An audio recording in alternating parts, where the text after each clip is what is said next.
क्या कुछ नहीं, सब कुछ है, वो देते हैं, लेकिन हम ले नहीं सकते, हम ले नहीं सकते। यहाँ पर जिला परिषद सभापति बांधकाम और शिक्षण सभापति, जिला परिषद सभापति यहाँ पर बैठे नरेश ईश्वर सर, इनके तरफ संसदीय योग रेशम आई का दौरा चंद्रपुर में था, बाबा का दौरा चंद्रपुर गया था, विलास चौधरी इनके निवास स्थान पर। इनके तरफ संसदीय योग है, लेकिन इन्होंने भी डॉक्टरी उपचार किए होंगे, लेकिन वहां पर अपने सभापति की बहन नागपुर में रहती है, मंगला सालवे, इनकी बहन अपने भाभी को लेकर वहां पर आई। उस समय वाराणसी से आई थी निराकार, और आई के साथ मुलाकात करवा के थी कि आई ये मेरी भाभी है, इसके तरफ मेरे भाई की तरफ संस्कृति योग रही है और मेरे भाई को संस्कृति योग आना चाहिए, ये मेरी इच्छा है। माननीय जिला परिषद सभापति इसके पत्नी ने आई के आगे शब्द रखे कि मेरे तरफ कुछ भी नहीं आई, आई के आगे वो रोने लगी। आई ने बोली कि देख संस्कृति योग जरूर रहेगा, संस्कृति योग जरूर रहेगा, तो ये दौरे पर अगर विश्वास से आई होगी तो भगवान तेरी बात जरूर सुनेगी। तो ये काम करना, यही बात तो अगर बाबा को भी बता देगी तो बहुत अच्छा होगा। और ये बात पहले आई के पास बोलने में आई, बाद में बाबा के पास बोलने में आए, और सही में बाद में चंद्रपुर से गांव लौटने के बाद अब अपने जिला परिषद सभापति साहब रोना के हैं। परमात्मा एक सेवक है, लेकिन जब वो गांव लौटने के बाद ज्यादा दिन नहीं लगे और जल्दी संतति योग आया, आई के शब्द के ऊपर भगवान के दैवी शक्ति के ऊपर संतति योग गड़ा दिया है, और संतति योग आने के बाद लड़की ने जन्म लिया। जब इसके तरफ पहली लड़की हुई तो बाबा बोलते नाम क्या रखना लड़की का, लड़की का नाम क्या रखना। उस समय जिला परिषद सभापति ज्यादा बाबा के कांटेक्ट में नहीं थे, या बाबा के पास भी ऐसे नहीं बैठते थे, थोड़ा वो मानते जरूर से आत्मा बोल को, लेकिन थोड़ा यानी दूरी बैठते थे। लेकिन उस समय सही में दैवी शक्ति के माध्यम से एक योग आया, और बाबा ने उस लड़की का नाम मानवता करके ये बताया, और अपने जिला परिषद सभापति नरेश जी ईश्वर को इसकी लड़की का नाम मानवता नरेश ईश्वर कर है। उस लड़की अभी बहुत बड़ी हो गई है, शायद बड़ी दिखती है और होशियार भी है। उस लड़की का नाम मानवता बाबा ने रखा। यानी दैवी शक्ति क्या कुछ नहीं कर सकती, लेकिन कहते हैं ना, जब भगवान देते हैं, जब भगवान देते हैं, हमारे पास कुछ भी नहीं रहता तो हमारी अकल ठिकाने रहती है, लेकिन जब भगवान हमको दे ही देता है तो हमारी अकल भी घास खाने के लिए जाती है कि नहीं। मैं आपने नरेश को नहीं बोल रहा हूँ, बता रहा हूँ सभी को। जैसे तुम बोलोगे सभापति को बोल रहे, सभापति को नहीं बोल रहे बाबा, सभी को बता रहे कि जब अपने पास कुछ नहीं रहता तो अपन बोलते हैं कि दे भगवान, दे भगवान, दे भगवान, तो भगवान देता है। और जब अपनी इच्छा पूरी हो गई, सब कुछ अच्छा हो गया, तो वही फिर काटने के लिए दौड़ना या बुरे शब्द का प्रहार करना या गलत शब्द बोलना, है कि नहीं? आत्मबोल के प्रति ऐसा चालू हो जाता है। इसीलिए कभी कभी विचार आता है कि आखिर बाबा करे तो क्या कर सकते, ये विचार आता है।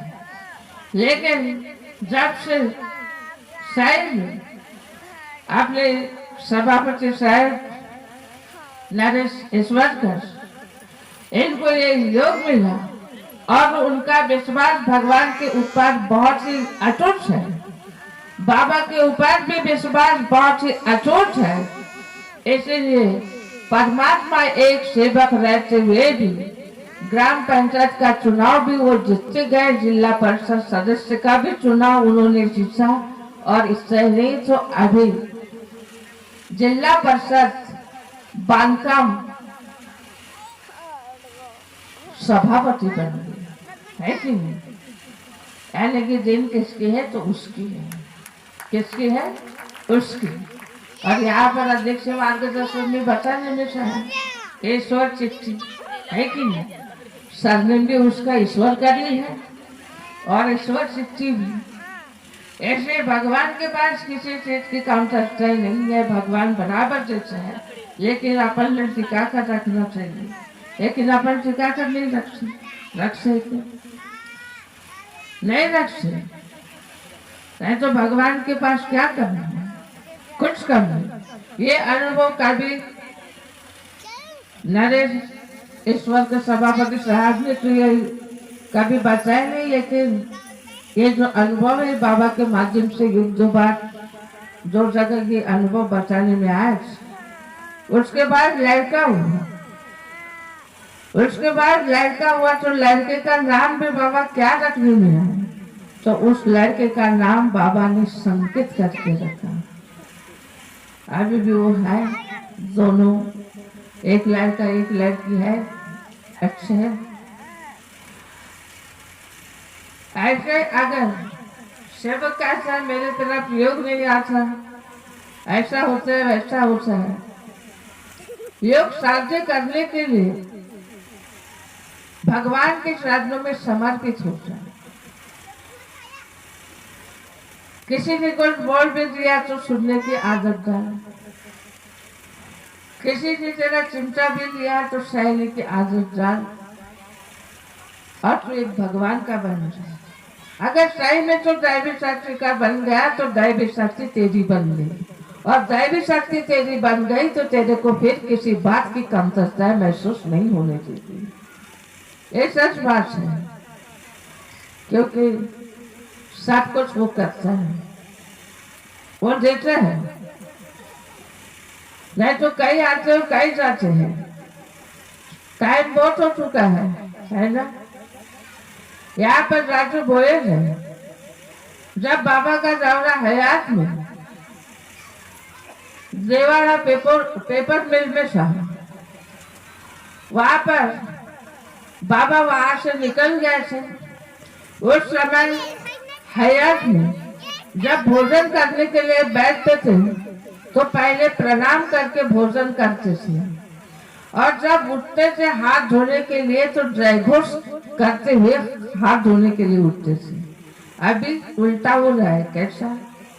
जब खाना खाने के लिए बैठते हैं तो जय घोष करते हैं, उठते हैं तो कुछ नाम लेते ही नहीं, चुपचाप उठते हैं। लेकिन वहां पर बाबा का हयात में दौरा था, वहां पर से बाबा निकल गए थे और इनके पिताजी के कार्य त्याग के कार्य का हवन कार्य हुआ था, और दूसरे दिन शायद मटन वगैरह इन्होंने खाया था इसके पिताजी ने, और मटन खाकर शायद उस कार्यक्रम में इसके पिताजी आए थे। अब वहां पर बाबा का दौरा था, बाबा वहां से निकल गए खाना वगैरह खा के भोजन वगैरह करके, लेकिन इसके पिताजी जो थे ये बाकी सेवक के साथ खाना खाने के लिए बैठे थे। खाना हुआ था, बताने में आया था कि खाना हुआ था, लेकिन जब उठते समय हाथ धोने के लिए जयघोष करने में आ रहा था तो इसके पिताजी ने नीचे मुंडी डालते डालते नीचे मुंडी डाला और वहीं पर उनका ध्यान हो गया। वो गुजर गए। फिर बाबा का दौरा झोट देने के ऊपर था। मोतीराम हाथे दीवान जी उन्होंने बताया। बाबा बोले वो जो भय गए बोले खापेगा। वो बोले कल वहां पर गुजर गया बोले, लेकिन उसके तरफ बोले उसके 3 लड़के हैं और 1 लड़की है बोले। वो भाई बोले गन मार्केट में जाती है बोले, तो कैसा बाबा बोले। और समय बाबा कहने लगे ठीक है। उस भाई को धूप देवी के ऊपर बुलाने में आया। वो भाई अपने बच्चों को लेके धूप देवी के ऊपर आए। क्यों बाबा बोले नमस्कार। बाबा बोले भाई ने नमस्कार जी। ये उस समय छोटे छोटे थे, अभी बहुत बड़े हो गए, अकल की बात बताते हैं अभी।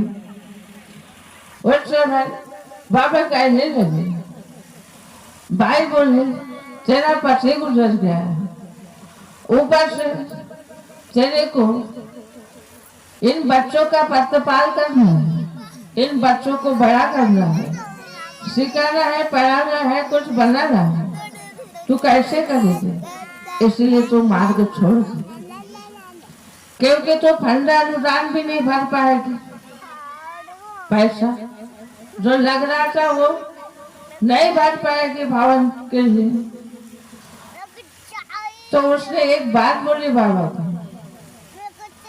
बाबा बोले मैं मार्ग छोड़ती हूँ, लेकिन मेरे पति अगर वापस आते होंगे तो मैं मार्ग छोड़ देती हूँ। बाबा बोले। अब बाबा के सामने कितना बड़ा विचार निर्माण खड़ी कर दी उस भाई ने। मेरे पति अगर वापस आते होंगे बाबा बोले तो मैं मार्ग छोड़ देती हूँ बोले। अब वो तो वापस आने वाला नहीं था। बाबा बोले मैं कुछ भी करूंगी, कैसे भी करूंगी, लेकिन मैं मार्ग नहीं छोड़ूंगी बोले। मजदूरी करूंगी, कुछ भी करूंगी, बच्चों को भी पालूंगी, लेकिन मार्ग नहीं छोड़ूंगी बाबा बोले। ठीक है। फिर जो भवन ने दिया फलना अनुदान जो लग रहा था वो तो भर पाएगी, कैसे भरेगी?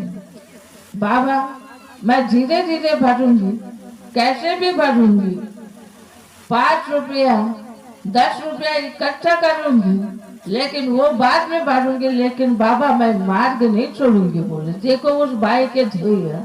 और अभी की नारी क्या बोलेगी, नहीं नहीं मैं मेरा 25 गया तो मैं क्या करूंगी इस मार्ग में रहकर।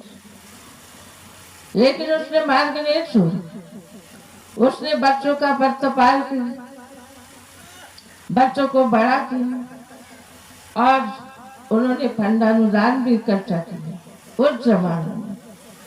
लेकिन अभी उसके लड़के जो है ये भवन में संचालक था, मोहाली भवन का इसको संचालक बनाने में आया था। किसने बनाया था? तो बाबा ने बनाया था। जिन जिन को बाबा ने बनाया वो ज्यादा किया नहीं ये कर रहे हैं। इसको संचालक बनाने में है। बाबा के हाथ में बुलाने के बाद धीरे धीरे ये चाय के सहवास में रहने लगे।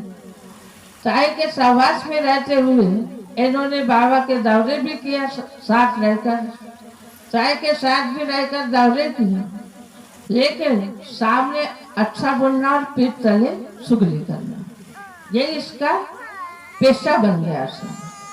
सामने अच्छी बात करना, पीछे चुगली करना। और बाद में एक दिन ऐसा है कि शायद दौरे पर बहुत बड़ा हादसा हुआ, उस टाइम ये बिछड़ गए या उसके पहले इसका खाना यानी कन्नड़ गांव में था। और धबाले गुरुजी का भी खाना कन्नड़ गांव में अशोक पंचभुजी के यहाँ था। बाबा उसको उम्मस करके बोलते थे क्योंकि वो उम्मस ही था। उसके घर पर इनका खाना था। ये खाना खाने के लिए जाने वाले थे। गुरुजी पहले जा चुके थे। अब गुरुजी किसके साथ गए थे तो उसका पता नहीं, लेकिन गुरुजी गए थे और बाद में इसको भी उम्मस में बुलाया था तो ये जाने वाला था। ये मंडल का संचालक बना था। ये जाने वाला था, लेकिन इसकी गाड़ी स्पीड में भी नहीं थी, लेकिन आगे शायद क्या था, तो इसकी गाड़ी फिसल गई और इसका भयानक भी नहीं बोलो, छोटा सा एक्सीडेंट बोलो इसके गाड़ी का। इसके गाड़ी को ना दूसरी गाड़ी ठुकराई, ना कुछ हुई, ना कुछ हुई। फिर इसको यानी तुमसर के हॉस्पिटल, कोटसर के हॉस्पिटल में एडमिट करने में आया। गुर्जी वगैरह उनको पता चला, गुर्जी वगैरह शायद इनके घर पर आए होंगे, उनको पता चला। जब पता चला तो ये इसको कोटसर के हॉस्पिटल से यानी नागपुर रेफर करने में आया। जब नागपुर रेफर करने में आया तो डॉक्टर कोटसर ने बोला कि पता नहीं ये नागपुर तक भी पहुंच सकता है या नहीं, इसकी गारंटी हम नहीं दे सकते। देखो बोले अभी क्या होता है, जल्दी लेके चले जाओ। ये नागपुर तक नहीं पहुंच पाएगा, लेकिन दैवी शक्ति साथ थी। नागपुर तक इसको लेके जाने में आए, नागपुर में इसको एडमिट किया और राजू भोयर ये सीधा कोमा में चला गया। जब ये कोमा में गया, बाबा का दौरा यानी उस समय उड़ीसा में था, नहीं सॉरी यूपी साइड में था। उस समय बाबा का दौरा था और वहां पर मंडल के अभी सचिव जो है, उस समय शायद संचालक था मोरेश्वर साधु, उसका फोन आया। जब फोन आया उस समय ताई थी, नाबिन भैसा ने, वो ड्राइवर था गाड़ी का, उसके मोबाइल पर फोन आया कि बाबा बोले, ताई बोले, वो भाभी बोलता है ताई को, सचिव बोले आपने मंडल के संचालक राजू भोयर का एक्सीडेंट हो गया, वो कोमा में चला गया, कैसा करे। ताई ने बोली कि देखो अभी तो बाबा नहीं है, लेकिन फिर भी हम विनती करेंगे उनके लिए, योग मांगेंगे। विनती प्रार्थना करते समय हम योग उनके लिए रखेंगे। लेकिन बाबा आने के बाद नवीन भैया आपको जरूर कॉल करेगा। तो उसने क्या किया कि मेरे को तो कॉल करेगा, लेकिन मैं उस भाभी का नंबर देता हूँ, उस भाभी के नंबर पर कॉल करेगा, या नहीं तो भाभी नवीन के मोबाइल पर कॉल करेगा, ऐसा उसने बोला। लेकिन जब रात में जब बाबा उस समय फोन फिर से आया सचिव का, बाबा बोले अपने मंडल का संचालक ऐसा ऐसा हो गया, वो कोमा में चला गया, ऐसा हो गया। उस समय इसकी हरकत देखकर ऐसा तो लग रहा था कि जाता है तो जाने दे। क्या लग रहा था? अब आप बोलोगे कि बाबा के ऐसे विचार नहीं होना चाहिए, लेकिन क्या करें, इसने इतना परेशान करके रखा था कि बहुत, फिर गले चुगली करना, ये करना, वो करना, वो करना। लेकिन उस समय ऐसा लग रहा था, जब सुनने को मिला नहीं, बाबा बोले अपने मंडल का संचालक है, अगर कम ज्यादा हुआ तो कैसा, ठीक है, उसको कुछ नहीं होगा। उसके पत्नी को फोन करने के लिए बोला सचिव को। कुछ देर में इसके पत्नी का फोन आया। इसकी पत्नी बहुत रो रही थी, बहुत रो रही थी। देख भाई बोले, तेरी पति की गलती क्या है? एक पत्नी को ही पता रहती है, मालूम रहती है, और तेरे पत्नी ने क्या क्या नहीं किया और कैसी कैसी भाषा भी नहीं बोला, ये तेरे को भी पता है अच्छी तरीके से। तो ये काम कर, तो हॉस्पिटल में है, वो कोमा में है, वो बोल नहीं सकता, ना कुछ कर सकता है, वो बेहोशी के हालत में है। तो भगवान को विनती कर, अगर सही में तेरा प्रेम या तेरा विश्वास अगर भगवान के ऊपर है, तो सही में तेरा पति तेरे को जरूर मिलेगा। और जो जो गलतियां उसके तरफ से हुई है, तेरे को याद है, उस गलती की तू माफी मांग, राजू को कुछ भी नहीं होगा। उस समय के शब्द बाबा ने इसके पत्नी को दिए थे। राजू को कुछ भी नहीं होगा, ये शब्द इसके पत्नी को दिए थे। सही में उस बाई ने जहाँ जगह मिली वहां पर योग मांगती गई। योग मांगने के बाद राजू 2 दिन के बाद शायद, यानी जो इसमें था, आईसीयू में था, कोमा में था, वो अच्छा हो गया। कोमा के बाहर निकला, कोमा के बाहर निकलकर अच्छा हो गया। और बाद में फोन आया कि बाबा अपना संचालक अभी कोमा के बाहर निकला, अच्छा हो गया। उस समय मेरे को ऐसे बहुत ही अच्छा लगा, बहुत अच्छा लगा कि कोमा के बाहर तो निकला।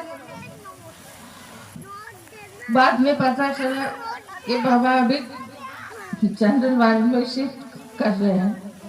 उस टाइम में बहुत अच्छा लगा, लेकिन जब दौरा उधर से आया, 2 दिन इसके पत्नी के साथ बात हुई बाबा की, उसको यही बताता गया कि उसको कुछ नहीं होगा, उसको कुछ नहीं होगा। और मेरे भगवान ने कुछ होने भी नहीं दिया उस टाइम।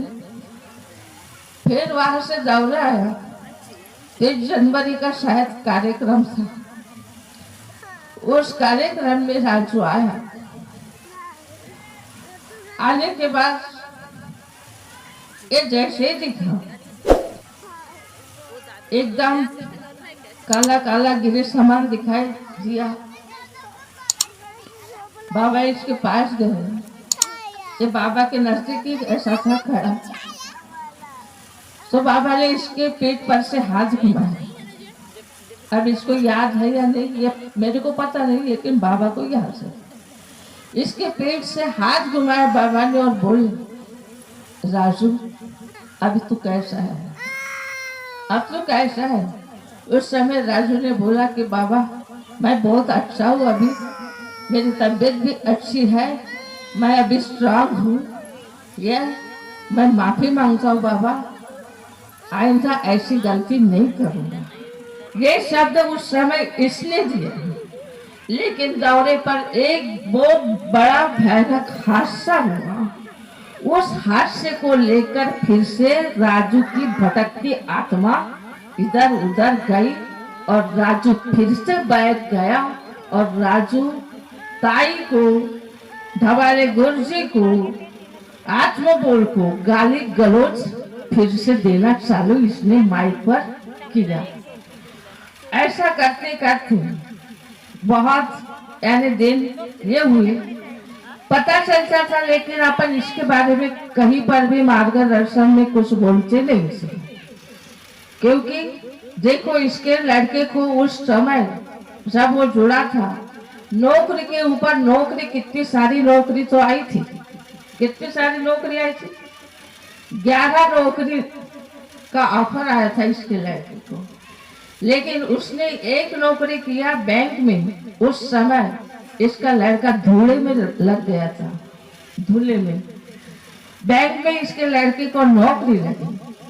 लेकिन राजू फिर से बैठ गया था, तो इसके लड़के के विचारों को भी दैवी शक्ति ने घुमाया और इसके लड़के ने जो बैंक में नौकरी लगी थी वो नौकरी छोड़ दिया और इसका लड़का धुले से वापस खा पाया कि मेरे को ऐसी वैसी नौकरी करना नहीं है, मेरे को करना है तो मैं कलेक्टर की करूंगा करके, मैं कलेक्टर की करूंगा, ये उसने बोला।